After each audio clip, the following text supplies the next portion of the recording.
ఇంకొక పర్సన్ ఎవరు అంటే టాప్ 5 లో సంజన గారు. కొంతమంది ఏంటంటే గేమ్ నుంచి బయట ఎలిమినేట్ అయిపోయింది కానీ అసలు మనం ఇంకా పట్టించుకోరు అనమాట. ఇంకా అయిపోయిందిలే గేమ్, ఈ వీక్ అంతా చలో రామా, ఇంకేంది ఊరికి ఏది పడితే మన పనులు మనం చేసుకుందాం అన్నట్టు ఉంటారనమాట.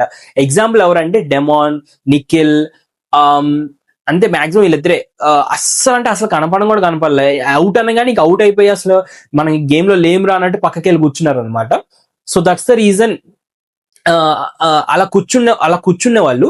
బట్ సంజన గారు అలా కూర్చోకుండా, స్టార్టింగ్ ఎప్పుడో బయటకు వచ్చేసినా కూడా అలా కూర్చోకుండా నామినేషన్స్ టైంలో తీసేస్తే ఆమెది సెకండ్ డే ఆమెకి సింపతి వర్కౌట్ అయింది. ఎట్లా అంటే ఎవరు ఆమె తీసుకోపోవటం, అక్కడ కూడా ఆమె మెచ్యూర్డ్ గా ఎక్కడ ఏడవకుండా మెచ్యూర్డ్ గా ఆలోచించి పర్లేదు తీసుకోపోయినా అని అనుకోవటం అనేది పెద్ద ప్లస్ పాయింట్ ఆమె పడటం.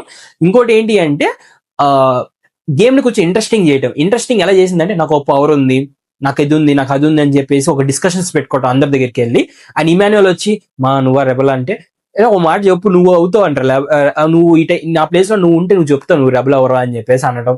ఇవన్నీ బాగా వర్కౌట్ అయింది సంజన గారి విషయంలో.